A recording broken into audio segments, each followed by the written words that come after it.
Hi, everyone. Thank you for being with us today in the Life Mastery Launch podcast. Hi, Tini. How are you? Hi, Sarah. I'm good. I'm prepared here with water and ready for our conversation. Thank you for having me. Thank you for being a great sport and being here. Okay, so a little bit about Tini. Tini experiences transformational and healing work with intention and curiosity and writes about the doubts, resistance, shifts she notices along the way. Her work tends to get others curious about experiencing transformation and healing for themselves, and provides a fresh perspective when it comes to talking about experiences that are often too hard to put into words. This is wonderful. I love it. But I want more. Who is Tini? Who are you, Tini? Tell us everything. We'll probably be here more than the years that I've been alive because the way that I would tell you about it, because I want it to be honest and based on truth, I would need to document my entire life and show it to you. Because that's the whole point. That's what the point of my work is. I'm documenting it and I'm showing the truth because I don't really want to talk from things that I'm not sure about. And like we were talking before, I feel like the best way to get to know someone is through a variety of different situations and conversations, reading about them, having conversations with them, seeing them in other types of situations, how they make mistakes, mess up, how they handle it, the things that they say and do and like. So I like to think a lot. That's who I am. I also like to try things and see if something is for me or not. For instance, I recently, maybe not, maybe a month ago, I decided to do a photography class, and I started it. And 2 weeks in, I decided not to go anymore and to let that go. But at least I tried it. I tried and saw, okay, this is not an experience for me, even though it was incredibly valuable for a variety of reasons. I like that. I like that you experience rather than just decide without giving it a second thought, if that makes sense, right? So that the fact that you are a reflective writer and you are a thinker, like you said, that's the way you live your life, and I love that. Thank you. And yes, I can't really teach others, for instance, something that I haven't tried myself and understood myself. It's just like a recipe. I have to try it first before I can recommend it and tell you exactly how to make it and what things don't work or what to focus on and what I've noticed to be more effective so that we also make it more fun in when we're creating that recipe. Yeah, you are my favorite kind of leader. And that's who I aspire to be, is a leader who leads by example. I cannot, in good faith, tell anyone to do anything that I'm not willing to do myself or that I haven't done myself. So I like that. Thank you for being that person. And thank you as well for being that person too, because this is one of the main things that stuck with me from the work that you do is that you lead by example as well, and you don't tell people to try things that you haven't tried yourself, but also you don't make them do things in a way that is not doesn't come naturally to them, because we can't possibly try it all and say, yes, this will work in your situation, but at least we can say, okay, here's the foundation, and you can try it this way and see if this way works for you. And maybe it works better than what I have tried. Exactly. I love that. Absolutely. It's not a one size fits all. And the more, the more we're in it, or the more I am in it, the more I realize that. And for me, that's where the beauty is one case is one case. It's not one size fits all. So that's beautiful. So when was the moment that you realized your work wasn't just about information? but meaningful transformation? There's this thing that comes to mind when I was structuring courses for people, and I would put things together, and everything that I would put in the course content itself, I needed to justify it for myself, because that's how I would identify what's essential and what's not. And in the process, I would come up with, okay, here's this thing that I put in this lesson, and here are the benefits that it produces and how that connects to the outcome that we want people to get. And by doing that, I would present the course script and or the course structure that my clients would expand on. And they would start to see how much more valuable their work was, because we would look at every tiny step, every single thing that we put there. Everything had its place, and everything came with a lot of benefits and shifts and really cool things to become aware of or to notice. And that's when I realized, okay, so it is transformation, because you see your work and you see, oh, this goes beyond what I had known and thought of when we say that our work is impactful. But to see it, I mean, whoa. That changes the game, right? It does. So, Tini, when you first sat down to go through the life mastery planning session, what was your first thought or feeling about it? Well, that's the thing. So I wish everybody would read the piece, because when I experience something, I'm in there, and that's the documentation of the actual experience itself. So now looking back, it's gonna be slightly different than what I experienced then, because I'm looking back. And that's one of the things that makes it hard for others to talk about the experiences that they've had, because if they're not documenting, so they're in there, they're transforming, they're doing the work, but also they would need to document their entire experience to tell the other person, here's what I thought about it, here's my first thought, here's what came up next. And then it makes it hard after you've had the experience and you've internalized it and it's with you and you're transformed, to pinpoint all those things. So I went back and I read the reflective piece that I wrote for you, but I want everyone to, if they're curious, to just go and read it. And one of the things that I came into it knowing that you're someone who focuses on tiny steps. And the one thing that really shifted things for me was the part about setting possible goals. Because before I went into experiencing your 12-week program, I was in another program that talked about impossible goals. And I tried it, like we were talking in the beginning, because I see the value in trying things. And I tried, and setting a goal that felt impossible was okay to get me started. But then I realized, oh, I can't possibly do this because it's impossible. I couldn't let that feeling go. And so when I saw your approach about setting possible goals, I said, okay, this is something that I can actually do, because I'm also someone who changes things a lot, because I don't want to stay with what doesn't work. If I feel like, oh, I need to change, I'm going to change. But making it possible in the way that you do it, with one daily step, then that made it possible for me to, if I change, then I can still preserve that daily step. Yeah. So it felt like this overwhelm simply lifted off of my shoulders. I don't have to feel the anxiety of working towards something that I don't even know is possible. I mean, I didn't see the point. If I'm working towards something that's impossible, why? I didn't see it.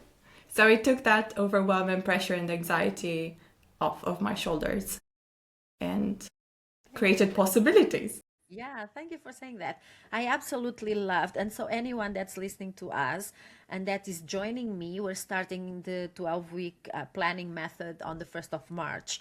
Tini is the responsible person for that to exist because of her piece, of what she wrote. And it so resonated with me, because that's what I wanted, but I hadn't even realized it myself until I read what you wrote. Um, and that changed everything. But because, like you said, it feels to me it's something that I do, and it feels so natural that I didn't even realize that people didn't know this was something they could do in their day to day. Because I love a big goal. I love something that's going to, for that initial impact, to get me started, but then I need to tone it down a bit and see that I'm accomplishing a little goal, another little goal, because at the end of the day, it's the journey that's going to get us far, right? And so for me, that was absolutely genius, and I love that piece. And I go back to it and I read it a lot because it grounds me, and it doesn't let me lose my focus. This is why I created it, and this is how I want every woman to feel. And so that was absolutely genius. And if you haven't worked with Tini yet, you should. It's magical. Just saying. Thank you. I Oh, appreciate thank it. you. Thank you. It really was. And it is every time, because I find little nuggets every single time I go through that piece that you wrote. So that's magic. So what kind of patterns did you notice in yourself as you moved through it? Was you talked already about the tiny goals, the tiny steps. Um, was there something? And before you answer me, it's so important that we do document our journey, right? That's one of the things that I ask everybody inside my membership to do. It's okay, we're starting this and we're deciding. And I love that you are someone who decides and doesn't let herself stay stuck and with the overwhelm, because not deciding is a decision we're making not to decide, right? And that keeps us there. It's not, we're not overwhelmed because we have a lot of things to do, or we're stuck because, no, we're just there because we refuse to make a decision to take one tiny step. It doesn't really matter where we're going, what the direction is. As long as you move, you're going to get feedback. You're going to know if you're going the right way or not. And if you're not, you can pivot, right? And so this to me is so natural that I'm always amazed when someone says, I'm so overwhelmed. Why? What are you doing? Well, nothing. That's the word, I can overwhelmed. tell you why. From my perspective, it's because there are so many possible steps that we can take to start with, and then we overthink which one is the right one to get this started. But it doesn't really matter because every step that we take is going to give us some sort of information to work with, and then it will go like that. But the overwhelm is there. I'm not going to dismiss it.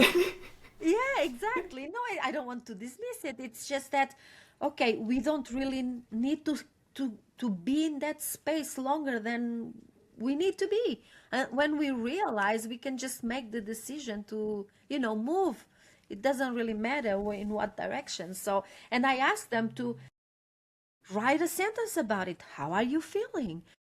You took a step. How did you feel? What happened?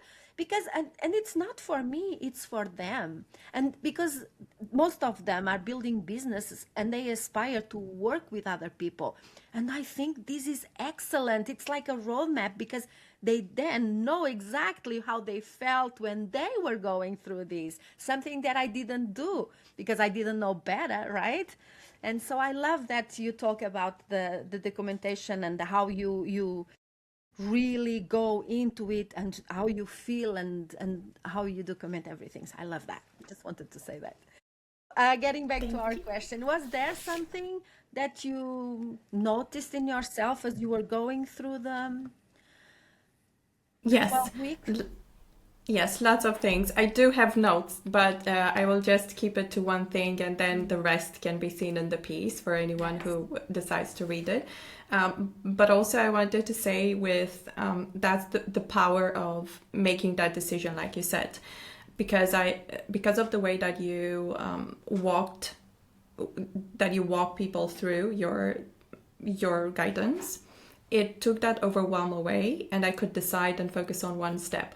And because I focused on that step, then I decided, the more the days went by, that, hey, this is not the goal that I want to pursue. So I stopped it, and then I shifted to something else. But if I hadn't done that, then I would have wasted all of that time not taking action on anything, and then wondering, oh, what would have happened if I took that step? There's something else in that you say about time is gonna pass anyway, so might as well take that step. Okay. So going back to the patterns that I was noticing, waiting. I mean, it connects to the overwhelm and what I had just said, that I was waiting to come up with the perfect plan. I had this goal in mind, and I'm someone who works very well with deadlines and in short bursts. That's why even my work, I mean, someone comes in, we work together, and then they're set for a whole year, for instance. That's it. That's the type of work that I'm here to do. And when I don't have a deadline, or it's too big of a deadline, then I'm going to push things and wait until almost the last minute to get things done. And the closer I get to that deadline or the goal, the more I realize that, hey, I haven't done anything. So I would have been better off starting, taking that one step, and then seeing and collecting wins as I go and data to use. I know. And it's not procrastination, it's just the way we're built. I refuse to see that as a default. It is what it is, you know. I work really well when I'm on a deadline and I don't have a lot of time. And I'm a lot more productive when I don't have a lot of time. If I have a lot of time, I don't do anything until the last minute anyway. So there's no need to be, every day keep thinking, I should be doing that. I should be doing that. It's not happening until I see the deadline, right? Until I see that it's coming, I'm not doing anything. Yes. Okay, so you help intuitive guides understand the value of their work. What do you think holds many of them back from stepping fully into that value? What I have noticed is this thing that we keep saying, and that I have realized based on my experience that it's not true for me, at least. The thing that we keep telling ourselves, that we are too close to our work to see how it works or how valuable it is or how it actually creates an impact. And then we, like we say, give our power away. I think that's a great example because I like to look at it in practical terms. Giving our power away to how others experience our work and letting them come to us and tell us, okay, but what did you find valuable about my work? So that we can use that and say, oh, here's this person who came in and this is the value that they saw. And I believe that we can do this ourselves. We just need to know how to do that, how to go inside our own work that is intuitively guided, that we just go with the flow when we're in it. But we can go back through it with the perspective of someone who is interacting with the work for the first time. Sort of like if you're taking something on a test drive. When I was designing courses, that's one thing that I was doing. I was testing the course from start to finish. And I think that looking at our own work doesn't happen that often. We just deliver it based on what I've noticed. We deliver it, and then we let others experience it and tell us and come back with, here's how your work impacted me. But then we go back to the thing where people do not document their journeys. It's very rare that you find in-depth feedback and word about what exactly changed. They will tell you an overview based on what they feel at the end of the transformation or along the way, depending on when and if someone asks. But I feel like relying on that will constantly create this doubt. Oh, I wonder whether the next person will feel the value, will get the value. I wonder if this person who said nothing got something out of it or not. Or someone talked about my work in this way, I wonder if I should be talking about my work in this way. And then it sends us into all of these things and overthinking and trying different ways to talk about what it is that we do, instead of going to the work itself, looking at it with your perspective, seeing, understanding the value at everything that you say. Okay, I said this sentence. Why did I say it? What benefit could it possibly bring to people? What could it make possible for people? And why is it valuable? And I believe that we have that ability to embody different perspectives and go back to looking at the work. That's one of the things that I've noticed, and that's why I do this work that I'm focused on right now. Because once people see how to look at their work and how to look at everything that they're delivering in this way, they understand how their work works and they can show it to others, which in turn also helps the people who experience it see the value more, understand the value, and then they're able to show it to others because they understand it that well. That's true, and that's a great insight to have, and that's kind of what happened to me with your piece, because I hadn't realized, because again, it's something that I'm in it, I do it.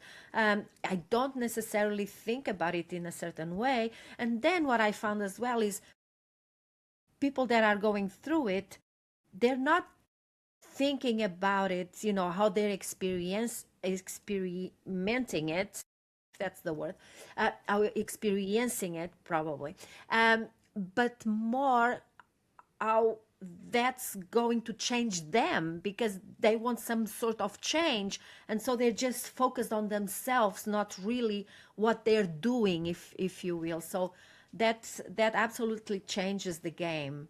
I totally agree with that. And so how do you help someone move from uncertainty about their worth to confidence in their contribution? It's through showing them what I see and how transformation happens.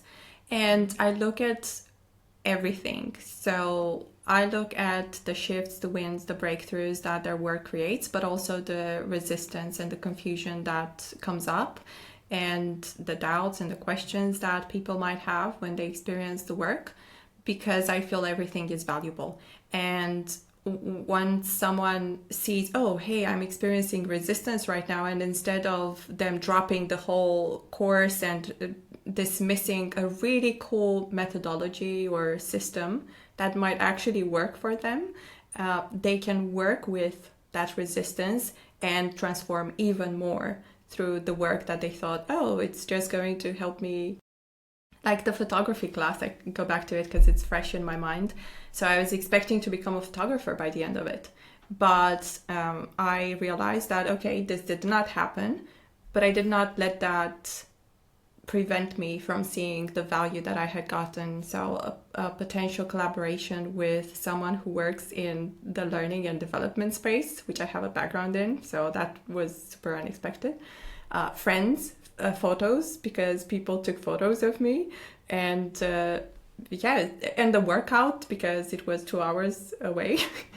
So there's so much value in it, and all the resistance and all the sweating that went on when all the cameras were on me, that was a valuable experience. And that's the confusion and the uncertainty and things that we usually dismiss and don't want to look at as part of our transformation, but they're one of the most valuable things.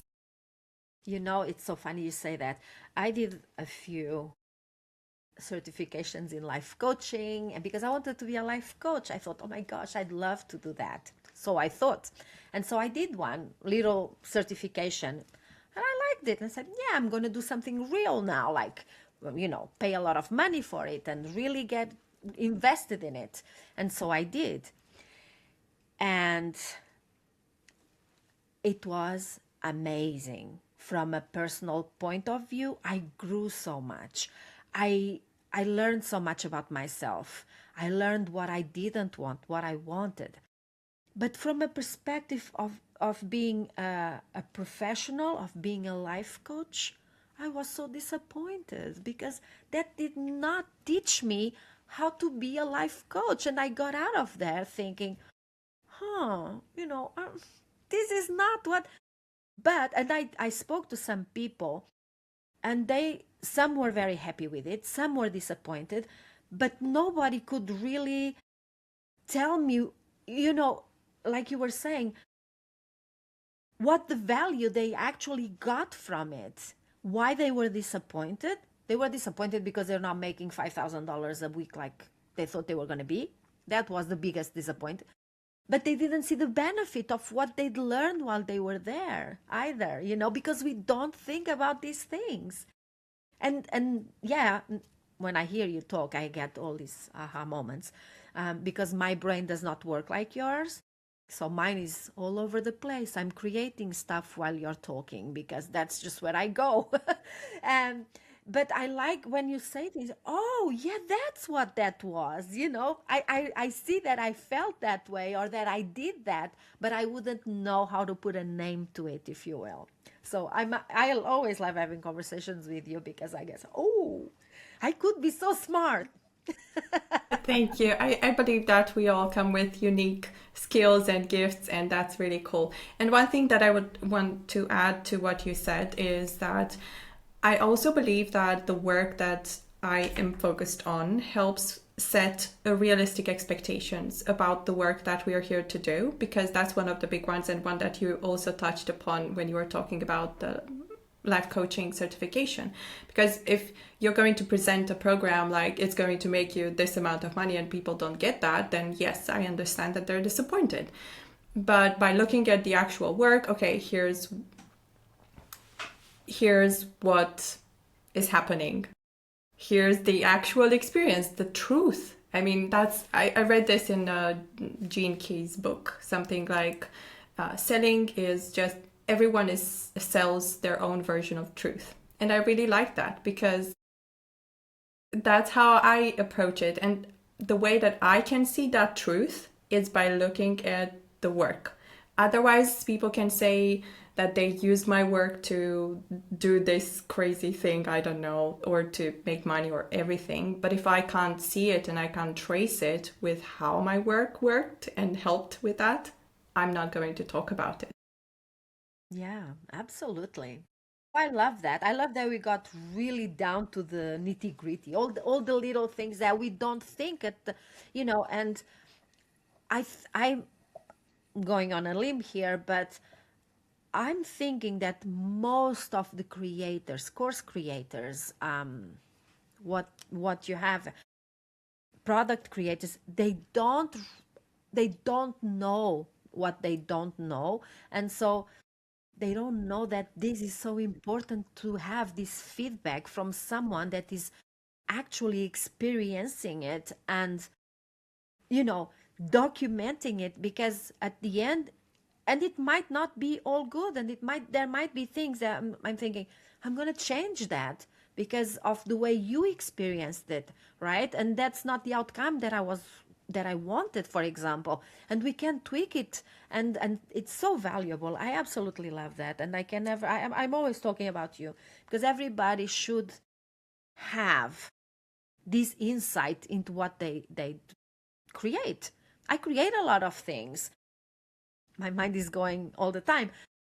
More than more than two-thirds are in a drawer or on a drive somewhere, because they're just not.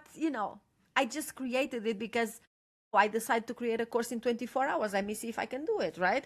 Um, but I never give it a second thought. I don't know if that will work. And we create a lot of things, and especially now that I see online, everybody, write an ebook in 2 hours with Chat GPT, and I love Chat GPT for some things, but then when I see all these hurry, everybody's in a hurry to create and to do, nobody's reading it to see if it's good or if it even resonates, or how the person that they want to sell it to is going to receive it or even leave it, right? And so I really think this is important, and your work adds value because real people are experiencing them. Real people are describing the steps, how they felt, and that's important, especially today. I feel that it's important. The other day, somebody was telling me, oh, yes, AI has become my therapist now. I'm like, yeah, we shouldn't be really using it for that, I don't think. But, just it's okay. We're all curious. We want to see what it's going to give us, we put in our questions, but do we know when to stop? Do we know when enough is enough? And that gets me a little bit worked up sometimes, because I don't think it's going to replace people unless the people using it have that as a goal, honestly. And so yes, so anything that involves people, and people that are honest, and people that tell the truth, I think it gives so much credibility to the work. Yeah, so that was just my little soapbox. Where does your heart want to go next? In your work, in your creativity, your life? I know that you said that you try it, and if it works, awesome. If it doesn't, you pivot. Love that. So what's next for you, Tini? And I also like that you said that with do we know when to let go? Because that's a big part of trying things. Because trying means you actually try it. If it's for us, I don't want to speak for everybody, but if it's for me, I'm going to continue. If not, or I'm going to adjust things, or if not, I'm just going to let it go. And letting go can be very hard when you put so much energy and time into it and resources. But it's worth it because it comes with value as well. It comes with benefits. So next up for me, this work that I've been doing has been an experiment in progress for a very long time, and now it's out of the experimentation phase. So I'm going to focus on bringing this work that I do to as many people as I can. And one of the things that I always thought was cool is not related to my work, but something where, and it's going to be fun to look back at this moment and see if it happened, but I don't want to live in cold places anymore. I don't know how that's possible, but I will take one step at a time and work on making it possible. Yeah, so that's one of the things that is next for me. It's amazing. It's totally possible. I'm just going with that. Yes. Yeah. Oh, that's good. I don't know if I'd like to. I prefer cold to hot, but it has its advantages as well. I mean, I don't like hot either. So it's gonna be just the right weather. So I'm sort of like chasing the eternal spring or something like that. Nice. If You I'm let gonna me be know when you find polite. eternal spring. I love that, Timmy. Yeah, and that's a great goal to have, because imagine the traveling you're going to do just to see if it's the right place or not. Yes. And there's only one way to find out. Exactly, right? Isn't that awesome? I think it's awesome. Okay, thank you so much. I have a few rapid fire for you. Are you game? Yes. I'm not prepared. I realize that I'm not prepared. But yes, let's go. Well, good. Um, a word that defines this season of your life.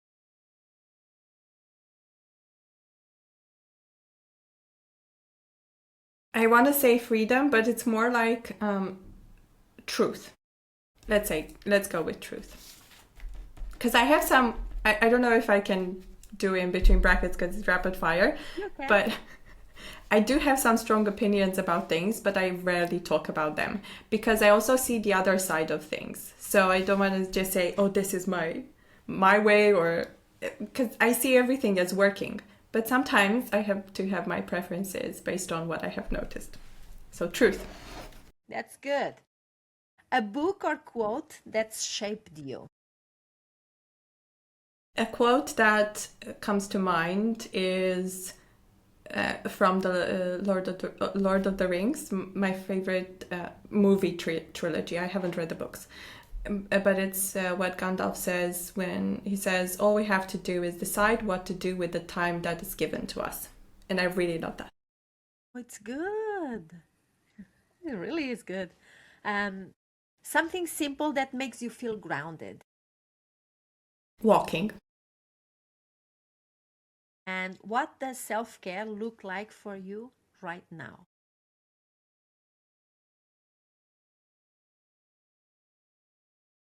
Moving, but in the sense that if I feel stagnant energy, I'm gonna get up and move and do something else, as opposed to forcing things. If I'm going to let go of a photo class, I'm going to let go of it, and that feels like self-care to me, because instead of forcing things and thinking I have to do it this way because I signed up for it and I told everybody that I would do it, what will they think about me? I'm choosing to take care of myself and decide to let it go.